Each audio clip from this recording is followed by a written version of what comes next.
ترم خان نے اپنی جیب سے ٹارچ والا سیل فون برآمد کیا اور اس کی روشنی پیٹی کے نیچے ڈال کر سانپ کو تلاش کرنے لگا۔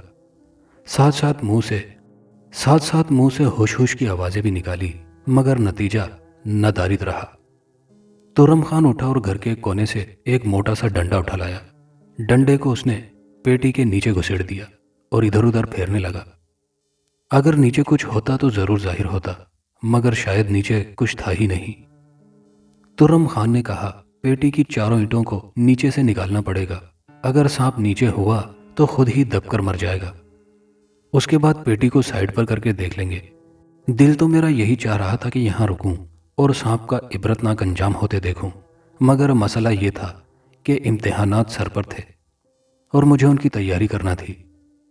ابھی تو مجھے اپنا کیچڑ سے اٹا یونیفارم بھی چینج کرنا تھا، اس لیے میں اپنے گھر کو ہو لیا۔ سانپ کا جو بھی انجام ہوتا وہ تو مجھے بعد میں پتہ چل ہی جاتا۔ جاتے جاتے میں روشن علی اور اس کی بیوی حمیدہ کے قریب گیا اور پوچھا، ویسے سانپ کون سا تھا روشن؟ کالے رنگ کا کوبرا تھا، روشن نے بتایا۔ ہمارا گھر روشن علی کے گھر سے بائیں طرف تھا اور ہمارے دروازے اکٹھے ہی تھے۔ میں سوچ رہا تھا کہ اگر سانپ ہمارے گھر میں گھس جاتا تو جو ہنگامہ اس وقت روشن علی کے گھر میں برپا تھا وہ ہمارے گھر پر ہوتا۔ میں نے گھر جا کر یونیفارم چینج کیا اور کھانا کھانے بیٹھ گیا۔ فیصل آباد سے ماموں آئے ہوئے تھے۔ میں نے ماں سے ان کے بارے میں پوچھا۔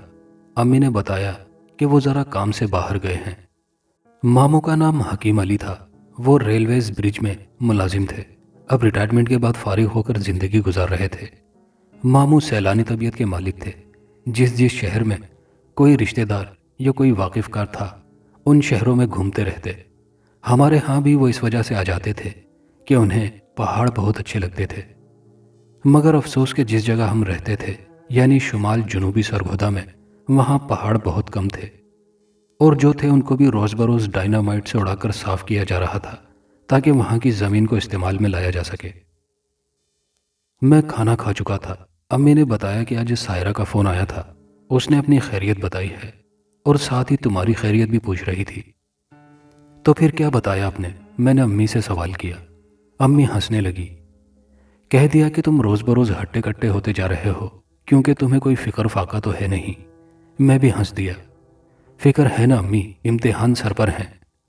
امی میرے سامنے سے کھانے کے برتن اٹھا کر کچن میں چلی گئیں۔ سائرہ میری بڑی بہن کا نام تھا، جو جڑاں والا شہر میں بیاہی گئی تھی۔ اس کی شادی کو 4 سال کا عرصہ گزر چکا تھا اور وہ گول مٹول بچوں کی ماں بن چکی تھی۔ میں اس وقت تو چھوٹا تھا جب ابا جی وفات پا گئے تھے۔ ہماری کچھ اراضی تھیں جو ہم نے ٹھیکے پر دے رکھی تھی، اس سے جو آمدنی ہوتی تھی اس سے ہمارا گزر بسر ہو رہا تھا۔ گھریلو ایک دو چھوٹے موٹے کام کرنے کے بعد میں کتابیں لے کر بیٹھ گیا۔ بجلی غائب تھی اور گھر کے اندر قدرتی روشنی زیادہ نہیں پڑ رہی تھی۔ آسمان پر ابھی بھی بادل تھے مگر اب بارش نہیں ہو رہی تھی۔ میں کتابیں لے کر اوپر چلا گیا کہ جب بارش ہوگی تو میں دوبارہ نیچے آ جاؤں گا۔ مجھے مطالعہ کرتے بھی زیادہ دیر نہ گزری تھی کہ مجھے روشن علی کے گھر سے اس کی بیوی کی چیخ سنائی دی۔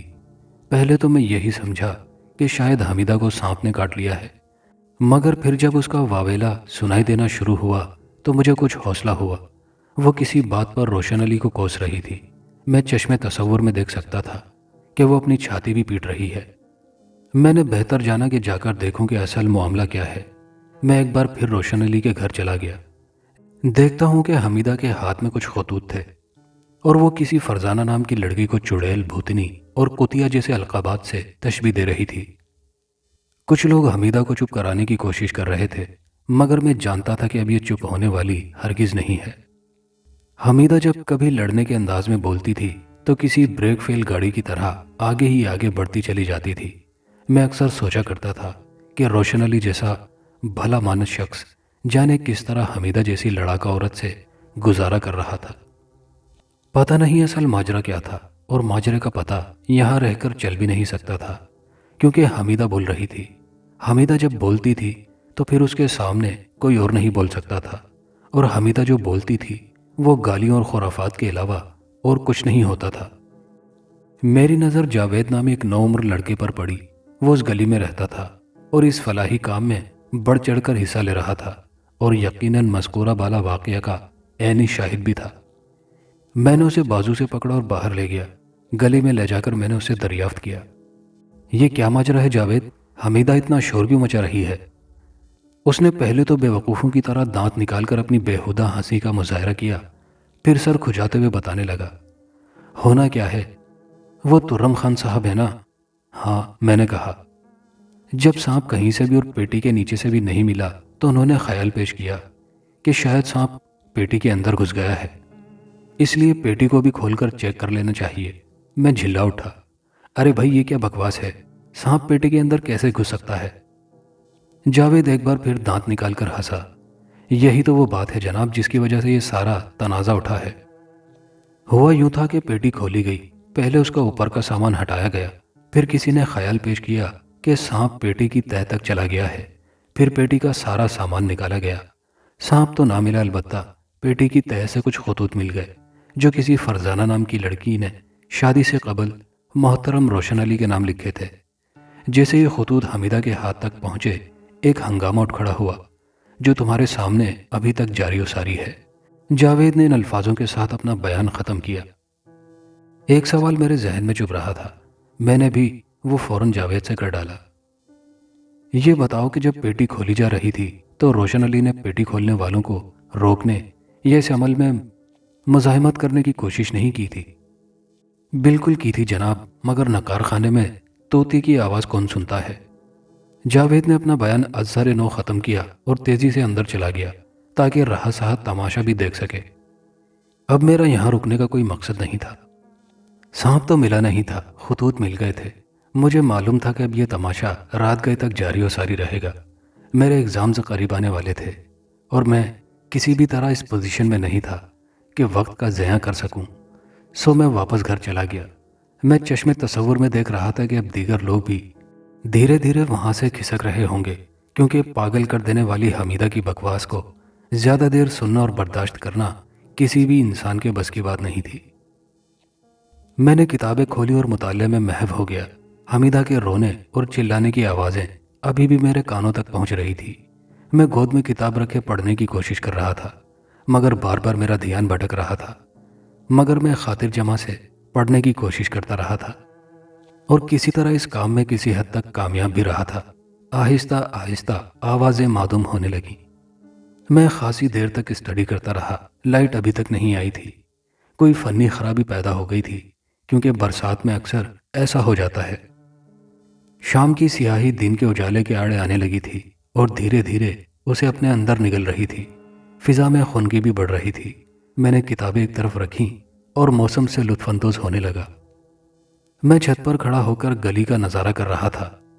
پہلے موسم خوشگوار تھا، بارش کے بعد موسم میں خنکی در آئی تھی۔ مجھے جھرجھری سی محسوس ہونے لگی۔ میں نے اپنے دونوں ہاتھ بغلوں میں دبا لیے تاکہ سردی کے احساس کو کم کیا جا سکے۔ گلی میں اکا دکا ہی لوگ تھے۔ لائٹ نہ ہونے کی وجہ سے لوگ اپنے گھروں میں ہی دبک گئے تھے۔ میرا دھیان حمیدہ کی طرف گیا۔ اس کی آوازیں اب بالکل معدوم ہو گئی تھیں۔ تقریباً 8 سال سے روشن علی اور حمیدہ ہمارے ساتھ والے مکان میں رہ رہے تھے۔ ان کی شادی کو 12 سال کا عرصہ گزر چکا تھا اور ان کی کوئی اولاد نہیں تھی۔ سردی کے ساتھ ساتھ اب اندھیرا بھی خاصا بڑھ چکا تھا۔ میں نے بہتر جانا کہ ایک نظر روشن کے گھر کی طرف ڈال لوں کہ وہاں کی کیا صورتحال ہے۔ ان کے کمروں کی چھت ہمارے گھر کی چھت سے ملی ہوئی تھی۔ جہاں میں کھڑا تھا وہاں سے صرف صحن دیکھا جا سکتا تھا اور صحن اس وقت خالی تھا۔ سانپ کے متلاشی سب لوگ تلاش بسیار کے بعد اپنے اپنے گھروں کو لوٹ گئے تھے۔ حمیدہ اور روشن بھی صحن میں نہیں تھے۔ میں اپنے گھر کی چھت سے ان کی چھت پر چلا گیا۔ کنارے پر پہنچ کر میں جھکا اور روشن دان کے راستے سے اندر کی طرف جھانکا۔ روشن علی اور اس کی بیوی دونوں چارپائی پر سوگوار انداز میں بیٹھے تھے۔ انہیں دیکھ کر یوں محسوس ہوتا تھا کہ جیسے دنیا جہاں میں دونوں ایک دوسرے کے سب سے بڑے ہمدرد اور غم گسار ہیں۔ یوں لگتا تھا جیسے یہ دونوں کبھی لڑے ہی نہیں یا حمیدہ کبھی روشن پر چلائی نہیں۔ ان دونوں ادھیڑ عمر میاں بیوی کا حسن کچھ عرصہ قبل رخصت ہو چکا تھا۔ میں نے بہتر جانا کہ اب میں بھی رخصت ہو جاؤں، سو میں چھت سے نیچے اتر آیا۔ میں چھت پر رہ کر روشن علی یا اس کی بیوی کی مدد بھلا کر بھی کیا سکتا تھا؟ کسی کے گھر میں سانپ گھس آئے تو یقیناً گھر کے مکینوں کو ماتم کنا ہونا ہی چاہیے، کیونکہ سانپ کسی بھی وقت اپنی پناہ گاہ سے باہر آ سکتا ہے اور پھر اس صورت میں وہ کسی پر حملہ بھی کر سکتا ہے۔